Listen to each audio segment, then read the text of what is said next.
At first glance, Main Street Capital's third quarter earnings looked like a pretty clear miss. But, if you dig just a little bit deeper, you find a completely different story. So today, let's break down an earnings call that really captures that classic debate between the headline numbers and the operational reality. All right, so here's the game plan. We'll kick things off with a snapshot of those headline numbers that caused all the initial confusion. Then, we're going to hear management's side of the story, their bull case.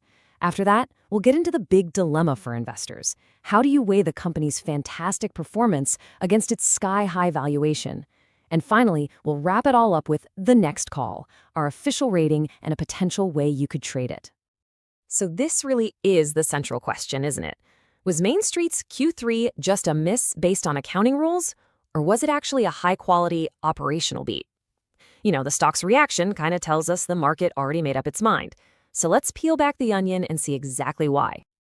Okay, let's jump right into our first section, the Q3 snapshot. This is really a tale of two very, very different earnings figures. Okay, so this table right here, this is where all the confusion started.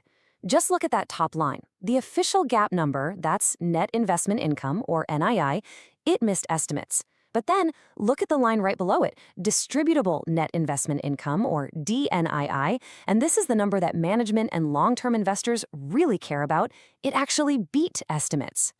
Now this nearly 7% miss on the official GAAP number, this is what created all that initial noise. On the surface, it looks like a clear mess, and that's what anyone just reading the headlines saw first. But this is the number that tells the real story. A nearly 4% beat on DNI showed that the company's core ability to generate cash was actually stronger than anyone expected.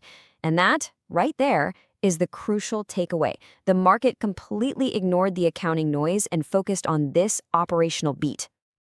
And you know what? That operational strength is exactly what management wanted to talk about. So let's move on to section 2 and see how they framed their very bullish case for the quarter. The CEO, Dwayne Hyzak, he set a really confident tone right out of the gate, calling it another quarter of strong operating results. Now, notice what he's doing here. He's not making excuses for the GAAP miss. He's immediately pivoting the conversation to the underlying business drivers, the things he wants investors to be focusing on. It's a smart move. And this slide right here, this is their whole argument laid out. And it's not just one thing, it's really everything working together. I mean, they hit a record net asset value per share and a really powerful 17% return on equity. For shareholders, they grew the dividend, again.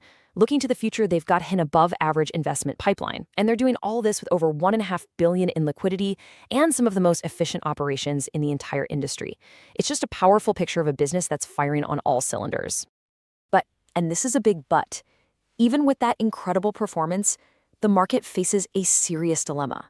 So let's move to section 3 and dig into how investors are weighing these solid operations against the stock's really premium valuation. And here is the market's verdict, loud and clear. On a day when its own sector and the broader S&P 500 were both down, Main Street stock rallied almost 3%.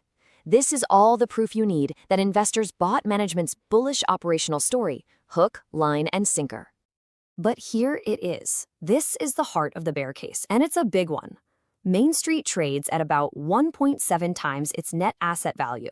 To put that in perspective, that's a roughly 70% premium to its underlying book value. That is a valuation that absolutely demands near-perfect execution quarter after quarter. So this slide perfectly captures that tug of war. On one side, you have the bulls who see a best-in-class operator that just consistently grows its value and showers shareholders with dividends. But on the other side, you have the bears who see a stock that is priced for absolute perfection. And they're pointing to this quarter's $19 million in realized losses as maybe, just maybe, the first sign of a crack in the armor. And all of this leads us right to our final section, the next call, where we put all these pieces together to come up with our rating and a plausible trade idea. So what is the outlook for a premium company that's delivering really strong results, but is also carrying a very, very full valuation? I mean, where does it go from here? Well, what's so interesting is that management isn't leaving much to the imagination. They've given us an unusually clear roadmap for the next 2 quarters. They're basically telling us to expect even stronger earnings in Q4. They've already locked in a supplemental dividend for December, and they're heavily hinting at another significant one coming in March. They're essentially signaling that, as far as they're concerned, the good times are going to keep rolling. So, after weighing the incredible operational momentum against that steep valuation, our rating for Main Street Capital is market perform. Now, what does market perform actually mean? Well, simply put, it means we believe the company's solid fundamentals are already fairly baked into the stock price. We expect it to perform right alongside its peers, but that premium valuation, it just leaves very little room for significant outperformance from these levels.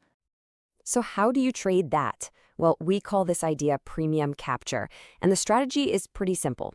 You hold your shares, right? You collect those great monthly and supplemental dividends, but to boost your returns, you sell covered calls against your position. This basically lets you get paid for the stock's high valuation, and it generates extra income. It's a strategy that's really focused on harvesting cash flow, not on chasing a lot more upside in the stock price itself. And as always, a final and very important reminder, this is not financial advice.